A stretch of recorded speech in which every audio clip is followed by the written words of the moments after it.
something like I'm doing. And I think a lot of people are very afraid of it, and I felt this too, because you have to really be vulnerable in a sense.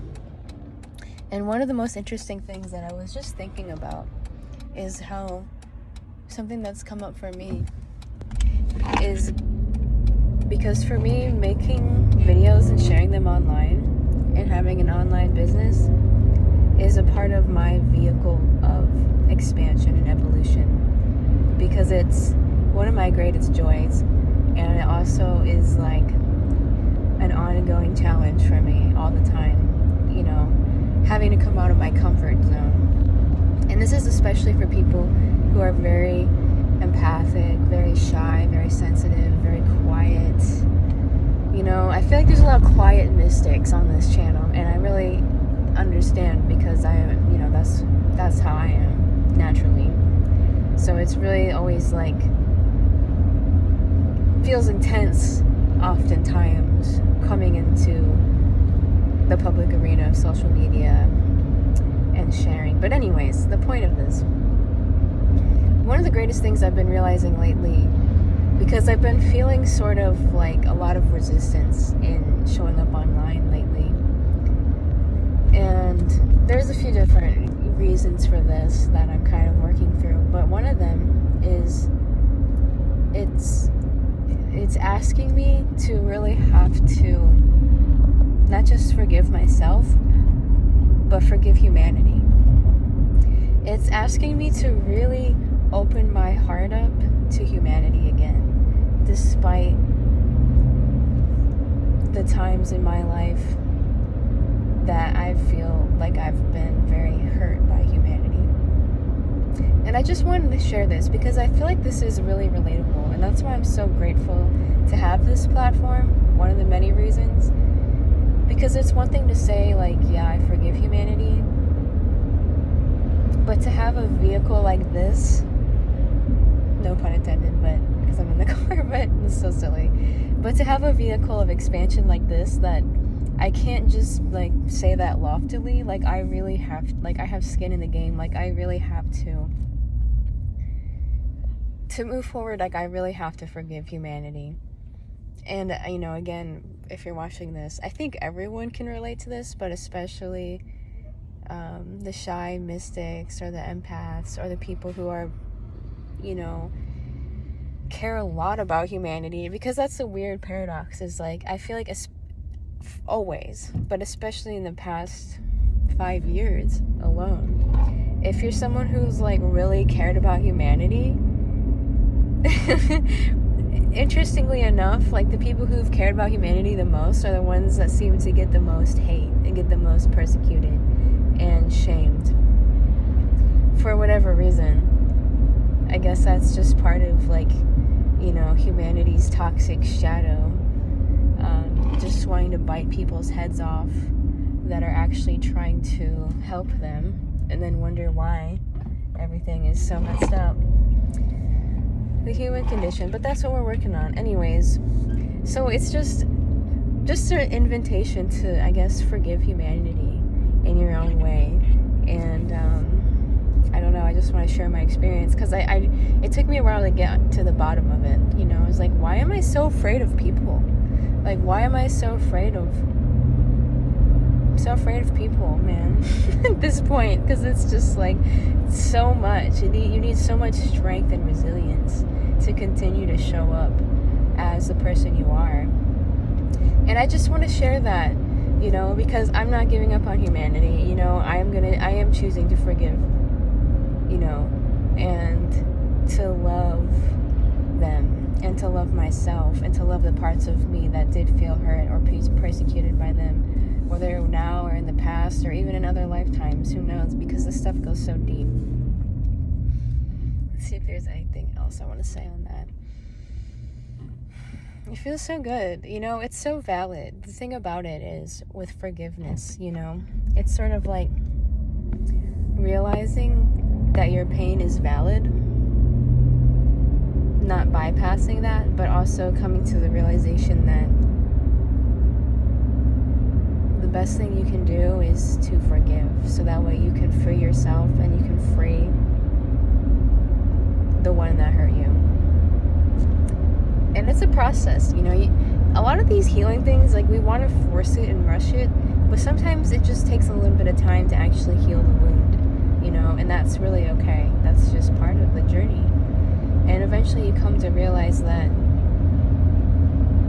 you know, you must move past forgiveness into this realization that there's not even anything to forgive, because it's all happening for you to grow you, to teach you, to expand you, to ignite you, to activate you, to become who you really are, in a sense, to become incredible.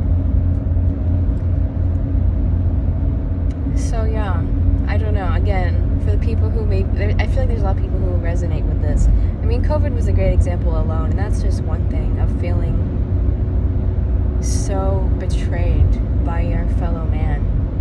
And it's really sad, you know, in a sense. Like, I think as we continue, all of us, because, like, we're all so intimately connected, I think we forget, like, we're so intimately connected, for better or for worse. Like, you can't get away from your fellow man. You just can't. So as we all continue to learn how to love ourselves and love one another the way God loves us, you know, big part of that, especially with all the pain in the world and the trauma, is like forgiving ourselves, forgiving one another, forgiving humanity, and continuing to have the courage and bravery to show up in our light and shine and trust that is the best thing that we can do for ourselves, for God, for all. That's why we're really here. That's the real point. Is like, that's why we're really here. What good is it if I just stay bitter about humanity and shrink back into the shadows? I could do that. That's easy. But at what cost? I'm talking about myself, but I'm really talking about a lot of you that are listening. You know who you are. Like, at what cost to just stay silent and do nothing and say nothing and use this excuse, this cop-out that I feel like a lot of spiritual people use, and maybe even they believe themselves, of like, well, I'm just going with the flow. I'm not going to rock the boat because it's just the easiest thing for me to do. You know, it's the path of least resistance. It's Zen. It's very Zen of me to not speak out about anything that I stand for. You know, it's very Zen of me to just let life take me. Let humanity take me without me ever doing anything or saying anything, because it's too hard, it's too scary. I can't open my heart to humanity because they've hurt me so much that I just refuse to be hurt again. So I'm going to stay in my little bubble forever. Who is that helping? I mean, gosh, I feel like so many people are like that. And the craziest thing is those are the people that the world needs to hear the most. You know, again, that saying, like, the meek shall inherit the earth. It makes me think of that. It's the people who are so in their depth, that are so sensitive. And I don't mean sensitive as in weak and can't handle anything. I mean sensitive as in they feel, they get things on a really deep level. They're so, like, tuned in and empathic. They're tuned into, like, the spiritual world, but they're too afraid to use their voice. This is a huge thing that I want to share and work on going forward, just so you know. You know, it's just an invitation to start coming out of the shadows with your voice, because have you considered that, you know, maybe the world needs the voice of the meek, quiet people more than anything? And it's always like the people who are naturally loud and audacious and maybe even obnoxious, you know. Some of them are, some of them aren't. But I mean, look at this world. The people who are the loudest are not usually the people that are the wisest. Sometimes they are. Gotta love when that combination happens. Someone who's wise and loud. But it usually doesn't happen like that.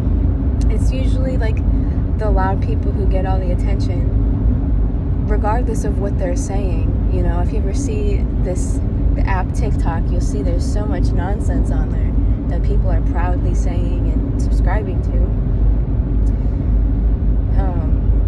But where's the quiet people, the wise people that have something to actually share, but they're too terrified of their own voice? They're too terrified of persecution. They're too terrified of what people are going to do or say, or not do or not say. I don't know. I just think the world would be a better place if the quiet, mystic, empath people came out of the shadows and shared their voice more. It's an interesting thought. Yeah.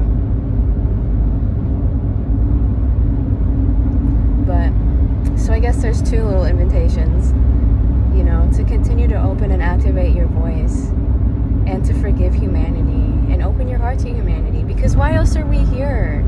Like, can you remember your soul?